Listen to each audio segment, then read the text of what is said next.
ओम नारायण नमः भक्तों, आप सभी को माघ मास शुक्ल पक्ष जया एकादशी एवं की ढेरों शुभकामनाएं एवं बधाइयां।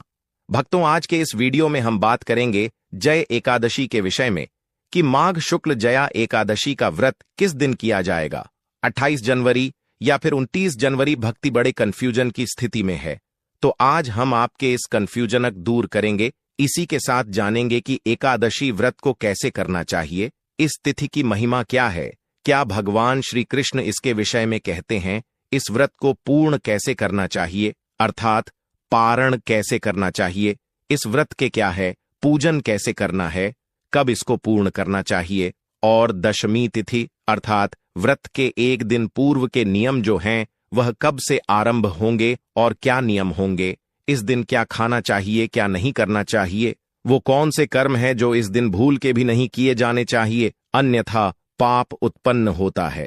इस प्रकार से संपूर्ण जानकारी आने वाली माघ शुक्ल जया एकादशी के विषय में आपको प्रदान की जाएगी।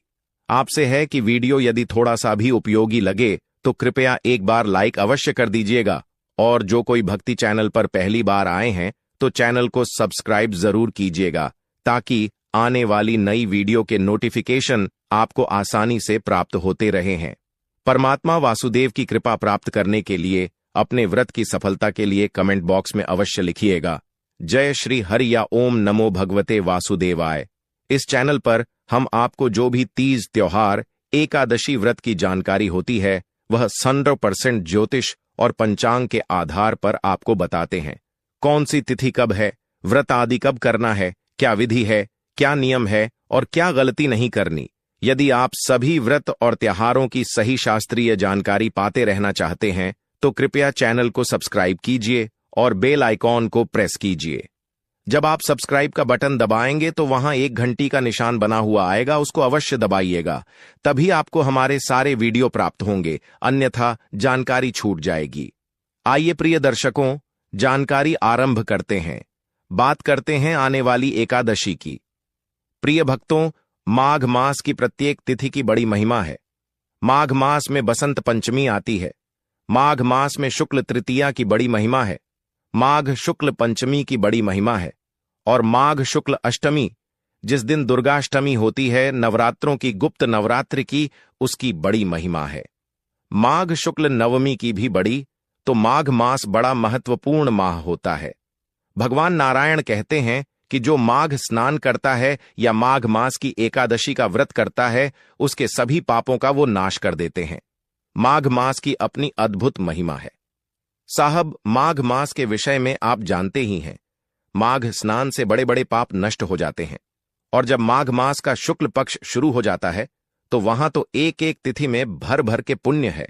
देखिए, इस बार द्वितीया को अर्थात 20 तारीख को द्वितीया होगी, और द्वितीय को बड़ा ही शुभ योग बन रहा है।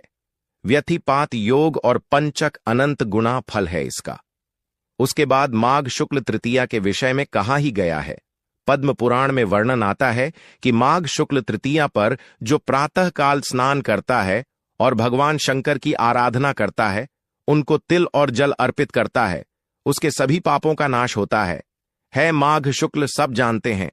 बसंत पंचमी होती है, माघ शुक्ल अष्टमी और नवमी, ये दोनों ही गुप्त नवरात्रि की दुर्गाष्टमी और दुर्गा नवमी है। उसके बाद एकादशी आ जाती है। शास्त्र कहते हैं कि जया एकादशी मनुष्य को जय दिलाने वाली है, विजय दिलाने वाली है। जो मनुष्य इस दिन विधिवत भगवान नारायण का पूजन करता है और भगवान नारायण को शंख से स्नान कराता है, उसके सभी पापों का नाश हो जाता है। इस एकादशी का पुण्य कई हजार गुना अधिक कहा गया है। माघ मास के शुक्ल पक्ष की जया एकादशी उन सभी मनुष्यों के लिए बहुत अधिक कल्याणकारी है जिनके जीवन में किसी न किसी प्रकार की समस्या परेशानी चल रही है। अगर वह परेशानियों पर विजय प्राप्त करना चाहते हैं तो यह जय एकादशी बहुत ही कल्याणकारी होती है। यह एकादशी मनुष्यों के सभी पापों का नाश करने वाली है। जिस प्रकार से इसने 2 गंधर्वों के पाप को नष्ट कर हुए और देवराज इंद्र के श्राप को नष्ट करते हुए उन्हें पुनः गंधर्व रूप प्रदान किया था, उसी प्रकार से जो मनुष्य इस एकादशी का व्रत करता है उसके सभी पाप नष्ट हो जाते हैं। भगवान कृष्ण कहते हैं कि हे युधिष्ठिर, माघ मास के शुक्ल पक्ष की जया नाम की एकादशी का व्रत करने मात्र से मनुष्य ब्रह्म हत्या आदि बड़े बड़े पापों से छूटकर मोक्ष को प्राप्त होता है तथा इसके भाव से भूत पिशाच आदि योनियों से मुक्त हो जाता है। इस व्रत को विधि पूर्वक करना चाहिए। यदि आप इसके नियमों का पालन करते हुए व्रत करते हैं और पूर्ण करते हैं तो विधि विधान से व्रत करने वाले मनुष्य की सभी इच्छाएं पूरी होती हैं। इस एकादशी पर पितृतर्पण अवश्य करना चाहिए। पितृतर्पण यूं तो प्रत्येक एकादशी पर बड़ा महत्वपूर्ण है, लेकिन माघ मास में तिल युक्त जल से तर्पण, और वो भी एकादशी पर आपके पितरों अधिक तृप्ति प्रदान करता है। तो इसके विषय में भी आगे बताऊंगा कि कैसे आपको यह तर्पण करना चाहिए। भगवान कृष्ण कहते हैं कि इस एकादशी के पुण्य प्रभाव से माल्यवान तथा गंधर्व कन्या पुष्पवती दोनों का उद्धार हुआ था। जब देवराज इंद्र ने उन्हें श्राप देकर पिशाच योनि में भेज दिया था तो अनेकों वर्षों तक इन दुखों को भोगते हुए एक बार में उनसे इस जया एकादशी का व्रत हो गया और अनजाने में ही उनसे रात्रि का जागरण भी हो गया। इसके पुण्य प्रभाव से जैसे ही अगले दिन द्वादशी का सूर्य उदय हुआ, इन दोनों का वह जो श्राप देवराज इंद्र के द्वारा दिया गया था नष्ट हो गया और इन्होंने पुनः अपने गंधर्व रूप को प्राप्त किया। इस प्रकार से ये एकादशी मनुष्य के बड़े बड़े पापों का नाश कर देती है। जब अनजान किए गए व्रत से यह लाभ है तो जो संकल्पित होकर व्रत करेगा, पूजन करेगा, उसके पुण्य की महिमा का वर्णन करना तो किसी के लिए संभव ही नहीं। तो प्रश्न आता है कि यह व्रत जब इतना अधिक फलदायी है तो व्रत करना कैसे चाहिए? व्रत की विधि क्या है और नियम क्या है और किस प्रकार से इसका पालन करना चाहिए? प्रिय दर्शकों, शास्त्र कहते हैं कि इस एकादशी के एक दिन पूर्व आपको अपने व्रत के नियमों को धारण कर लेना चाहिए, जो कि दशमी तिथि के नियम कहे गए हैं। इन नियमों के अनुसार मनुष्य को दशमी तिथि को ही व्रत के एक दिन पूर्व ही मांस मदिरा का सेवन बंद कर देना चाहिए। बहुत से ऐसे लोग होते हैं जो एकादशी का व्रत करते हैं परंतु अपने जीवन में मांस मदिरा का सेवन भी करते हैं। तो ऐसे लोगों को एक दिन पूर्व ही इसका त्याग करना चाहिए। ऐसा नहीं कि आज खाएं और कल छोड़े। व्रत के एक दिन पूर्व लहसुन प्याज आदि का प्रयोग विवर्जित कहा गया है। कहते हैं कि जो मनुष्य एकादशी का व्रत कर रहा है उसे ब्रह्मचर्य धारण कर लेना चाहिए, क्योंकि एकादशी के दिन बाल धोना मना होता है। एकादशी के दिन बाल नहीं धोए जाते, क्योंकि शास्त्रों में साफ साफ लिखा हुआ है कि एकादशी पर बाल नहीं धोने चाहिए। क्यों नहीं धोने चाहिए, इसका भी वर्णन किया था। एकादशी और द्वादशी दोनों ही तिथियां महिलाओं के बाल के लिए वर्जित कही गई हैं। इसीलिए दशमी तिथि को बाल धो के आपने ब्रह्मचर्य धारण कर लेना चाहिए। ब्रह्मचर्य जो है एक अनिवार्य नियम है। एकादशी के व्रत इसका पालन करना ही चाहिए। दशमी तिथि को ब्रह्मचर्य धारण करेंगे और पारण तक आपको ब्रह्मचर्य का पालन करना है। तन की शुद्धि का पालन करना है और मन की शुद्धि का पालन करना है। दशमी तिथि से ही शहद का प्रयोग वर्जित कहा गया है। तो आप यदि एकादशी के व्रत पंचामृत जब बनाए तो उसमें शहद का प्रयोग नहीं करेंगे। द्वादशी को भी नहीं करेंगे। एकादशी में चावल आदि नहीं खाए जाते हैं। ये तो सब आप जानते हैं, बताने की बात नहीं। एक दिन पूर्व ही मसूर की दाल का प्रयोग भी वर्जित कहा गया है। लाल मसूर की जो दाल होती है ना, उसे दशमी तिथि को ही त्याग देना चाहिए। इस प्रकार से इन त्याग को करते हुए आपको दशमी तिथि का पालन करना है। दशमी तिथि को एक वक्त का आहार कहा गया है। यदि आपके लिए ये नियम पालन करना संभव है, अवश्य करना चाहिए। केवल दिन में दिवसकालीन समय में ही आपको अन्न ग्रहण करना चाहिए। रात्रिकालीन बेला में अन्न ग्रहण नहीं करना चाहिए। लेकिन आज के समय बहुत सारी दवाइयां चल रही होती हैं, बहुत सारी शारीरिक परेशानियां हैं, तो जिनसे यह नियम पालन ना हो, वो ऐसा नहीं कि अपने स्वास्थ्य के साथ कुछ परेशानी हो जाए। इसीलिए जिसके लिए संभव हो वो इन नियमों का पालन करें। रात्रि को सोने से पहले अच्छे से दंत धावन करना चाहिए, जिससे कि मुंह में किसी भी प्रकार का अन्न का दान ना रहे। और एकादशी के व्रत वाले दिन आपको सुबह सूर्योदय से पहले उठ जाना चाहिए। माघ मास और माघ शुक्ल एकादशी पर गंगा स्नान का बड़ा फल है, यमुना स्नान का बड़ा फल है, त्रिवेणी स्नान का बड़ा फल है, जो लोग बाहर ना जा पाए वो घर पर ही गंगा के जल से स्नान करें। जो आपका स्नान करने का पात्र है, बाल्टी या टप जिसमें भी आप जल भरते हैं, उसमें पहले थोड़ा गंगा जल डालिए, फिर आप शुद्ध जल भरिए और उससे आप स्नान अगर संभव हो तो काले तिल उसमें डाल लीजिएगा। यह जो स्नान है यह बड़ा कल्याणकारी रहेगा। इस दिन आपको इस प्रकार से स्नान करना चाहिए। स्नान जो है वह सूर्योदय से पहले या सूर्योदय के समय तक हो जाए वो उत्तम रहेगा। इसके दो लाभ है। एक तो ये माघ मास की एकादशी है, तो इससे माघ मास के स्नान का फल भी प्राप्त होगा। माघ मास मातम में भी परसों के अध्याय में ही वर्णन आया था, अगर आपने सुना हो तो। यदि मनुष्य 3 दिन, ब्रह्मदेव ने कहा है, मनुष्य 3 दिन माघ स्नान कर लेता है तो उसे भी अपने पापों से मुक्ति मिल जाती है। तो आप माघ मास के 3 दिन और 5 दिन में भी माघ स्नान का फल प्राप्त कर सकते हैं, पुण्य प्राप्त कर सकते हैं। ऐसे अवसरों को हाथ से नहीं जाने देना चाहिए। इसीलिए प्रयास कीजिएगा कि इस दिन आप सूर्योदय से पहले या अंतिम समय जब सूर्योदय हो रहा हो उस समय स्नान कर लीजिए। स्नान आदि करके स्वच्छ वस्त्र धारण कीजिए। स्वच्छ वस्त्र धारण करके आपकी की जो कथा आदि है उसको सुनिए। अगर मैं आधी सुनते हैं तो उसको सुनिए। फिर आप पहले एकादशी का पूजन कर सकते हैं, भगवान नारायण का।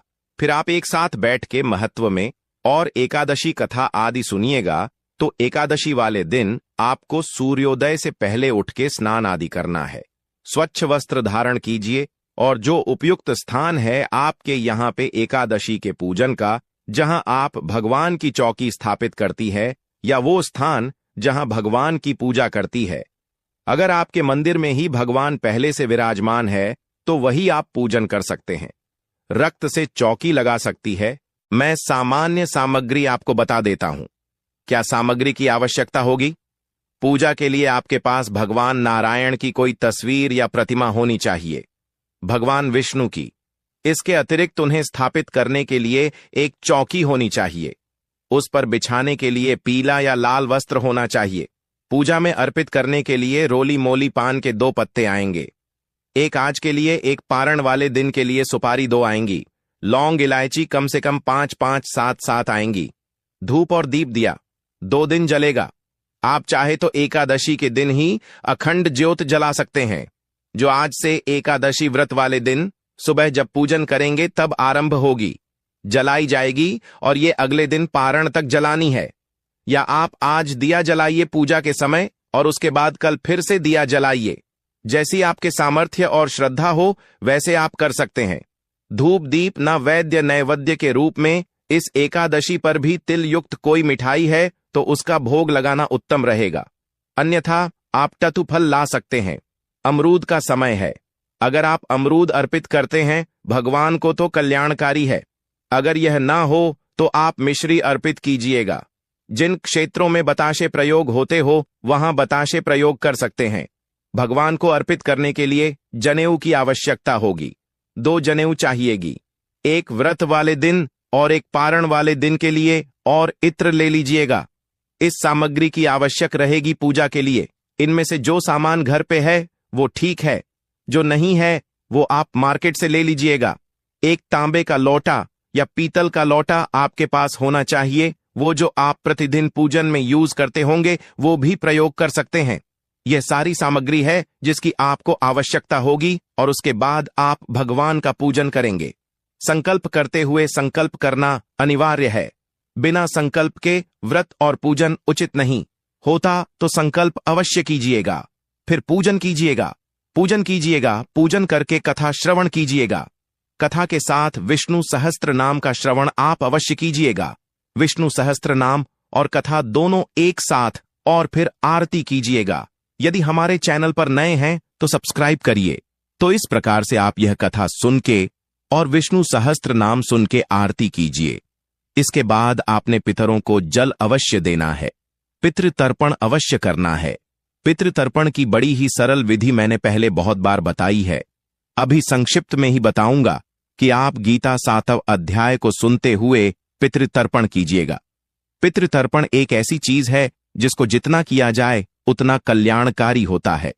प्रिय दर्शकों, आपके जीवन को अगर आपने सुगम्य बनाना है, सरल बनाना है, तो आपको निश्चित ही समय समय पर अपने पितरों की पूजा करनी चाहिए। पितृतर्पण, जल तर्पण आदि करते रहना चाहिए। अगर आप ये करते रहेंगे तो निश्चित आपके जीवन में परेशानियां नहीं आएंगी। एकादशी पर आपने जल तर्पण करने के लिए लेना है तांबे का या पीतल का। उसमें पहले थोड़ा गंगा जल भरिए, फिर शुद्ध जल भरिए, थोड़े से काले तिल उसमें डालिएगा, मिल जाए तो डाल लीजिएगा, सफेद पुष्प डाल लीजिएगा। उस लोटे को लीजिए, एक आसान लगाइए, दक्षिण दिशा की ओर मुख करके बैठ जाइए, लोटे को रखिए सामने और फिर गीता के 7वें अध्याय का श्रवण कीजिए। गीता का 7वां अध्याय सुनिए। सुनने के बाद उसका जो पुण्य है वो अपने पितरों को अर्पित कीजिए। दोनों हाथों में लोटे को उठा लीजिएगा। भगवान नारायण का ध्यान करते हुए संकल्प कीजिए कि प्रभु, मैंने जो गीता का 7वां अध्याय सुना है, इससे जो भी पुण्य होता है वह संपूर्ण पुण्य मैं अपने पितरों को अर्पित करता हूं। यह उन्हें प्राप्त हो और इससे वो तृप्त हो। यह पुण्य आप अपने सभी पितरों को अर्पित करें। या आपको लगता है कोई ऐसा विशेष पित जिसकी मुक्ति की संभावना कम लगती हो, कि या तो उनके कर्म कुछ ऐसे रहे हो या उनकी मृत्यु ऐसे हालात में हुई हो जहां मुक्ति ना मिलती हो, तो आप उनको विशेष रूप से इसका पुण्य अर्पित कीजिए। या आप सर्वे पितृ बोल सकते हैं, क्योंकि कई बार ऐसा होता है कि आपके जो अपने पितृ होते हैं, जिनको आप जानते हैं, उनके अलावा भी कुछ पितृ होते हैं जो आपसे मुक्ति और तृप्ति की कामना रखते हैं। तो आप जब सर्वे पितृ बोलेंगे, कहेंगे कि जो मुझसे इस जल की कामना रखते हैं उन सबको मैं पुण्य फल और जल अर्पित करता हूं। तो इस प्रकार से संकल्प कीजिए कि ये पुण्य उन्हें प्राप्त हो। फिर जो लोटे में जल है ना, इससे तर्पण कीजिए। एक बड़ा पात्र लीजिए और तर्पण शुरू